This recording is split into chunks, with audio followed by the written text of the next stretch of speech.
ایران کا ابنۂ ہرمز کے انتظام اور کنٹرول کے لیے نیا قانون لانے کا اعلان۔ ایرانی پارلیمنٹ کے نائب اسپیکر حمید رضا حاجی بابابائن نے آگاہ کیا کہ مجوزہ قانون کے تحت اسرائیلی جہازوں کو ہرمز سے گزرنے کی اجازت نہیں دی جائے گی۔ بل میں یہ تجویز بھی شامل ہے کہ دشمن ممالک کے جہاز اس وقت تک ابنۂ ہرمز سے نہیں گزریں گے جب تک وہ جنگی نقصانات کا ازالہ نہ کریں۔ دیگر ملکوں کے جہاز ایران سے پیش کی اجازت اور منظوری حاصل کرنے کے بعد گزر سکیں گے۔ جنگ کے بعد ابنۂ ہرمز میں بحری آمد و رفت پہلے جیسی نہیں رہے گی اور نئے قواعد و ضوابط کے تحت اس میں نمایاں تبدیلیاں متوقع ہیں۔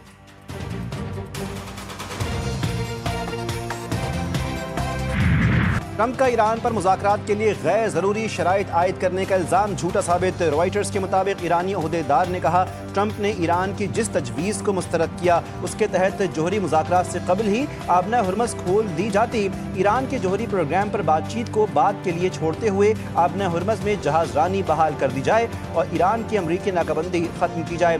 مستقبل میں ہونے والے مذاکرات میں اقتصادی پابندیوں کے خاتمے کے عوض ایران کے جوہری پروگرام پر قدغنیں لگانے پر بات کی جائے گی۔ ایران کا مطالبہ ہے کہ واشنگٹن پرامن مقاصد کے لیے یورینیم کی افزودگی کے اس کے حق کو تسلیم کرے۔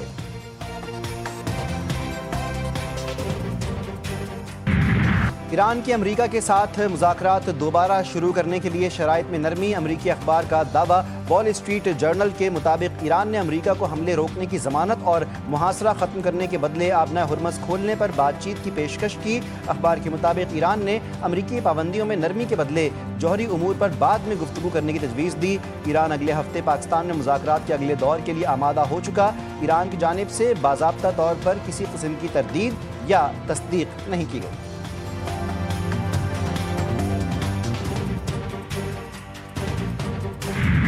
ایران نے نئی تجویز پاکستان کے حوالے کی ہے جس کا مقصد اس جنگ کو مستقل طور پر ختم کرنا ہے۔ اب فیصلہ امریکہ کے ہاتھ میں ہے کہ وہ سفارتکاری کا راستہ اختیار کرے یا کشیدگی جاری رکھے۔ ایرانی خبر رساں ایجنسی کے مطابق تہران میں غیر ملکی سفیروں کو مذاکرات کے حوالے سے بریفنگ میں ایرانی نائب وزیر خارجہ کاظم غریب آبادی نے خبردار کیا کہ ایران دونوں صورتوں کے لیے تیار ہے تاکہ اپنے قومی مفادات اور سلامتی کا تحفظ کر سکے۔ تاہم امریکہ کے حوالے سے ایران کا عدم اعتماد برقرار رہے گا کیونکہ اس نے سفارتکاری کے دوران دھوکہ دہی کی ہے۔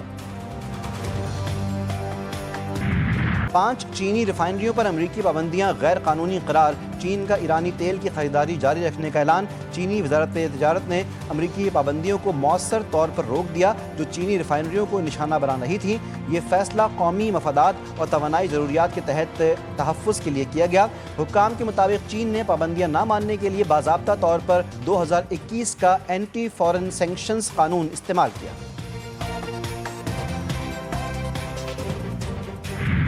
سپریم لیڈر کے فرمان کے مطابق فوج ہر خطرے کا مقابلہ کرنے کے لیے تیار ہے۔ ایران کے آرمی چیف میجر جنرل امیر حاتمی نے اپنے بیان میں کہا کہ آج ایرانی فوج پہلے سے کہیں زیادہ تیار اور مضبوط ہے اور کسی بھی خطرے یا سازش کے سامنے ڈٹ کر مقابلہ کرے گی۔ ایران کی مسلح افواج کے سینئر کمانڈر بریگیڈیئر جنرل محمد جعفر اسدی نے خدشہ ظاہر کیا کہ امریکہ وعدوں کی پاسداری نہیں کرتا، جنگ دوبارہ چھڑ سکتی ہے۔ ماضی گواہ ہے کہ امریکہ کسی بھی معاہدے، وعدے یا بین الاقوامی اصولوں کی پاسداری نہیں کرتا۔ امریکہ کی جانب سے کسی قسم کی کارروائی کی گئی تو ایران کی مسلح افواج پوری طاقت کے ساتھ اس کا مقابلہ کریں گی۔ کانگریس کی منظوری کے بغیر مشرق وسطیٰ کے اتحادی ملکوں کو 8 ارب 60 کروڑ ڈالرز کے ہتھیار فروخت کرنے کی منظوری۔ امریکی محکمہ خارجہ کے مطابق وزیر خارجہ مارکو روبیو نے ہنگامی صورتحال کا جواز پیش کرتے ہوئے یہ فیصلہ کیا اور کانگریس کے جائزے کی شرط ختم کر دی۔ روائٹرز کی رپورٹ کے مطابق جنہیں امریکہ یہ اسلحہ فروخت کرے گا ان 4 ملکوں میں اسرائیل، متحدہ عرب امارات، قطر اور کویت شامل ہیں۔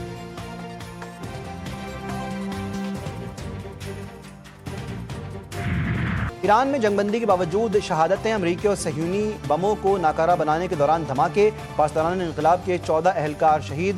عالمی خبر رساں ادارے کے مطابق ایران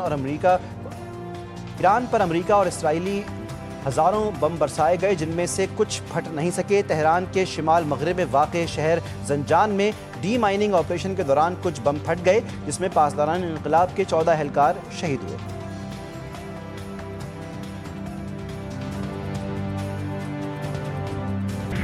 ایران جنگ سے امریکی ایویشن انڈسٹری کو بڑے دھچکے۔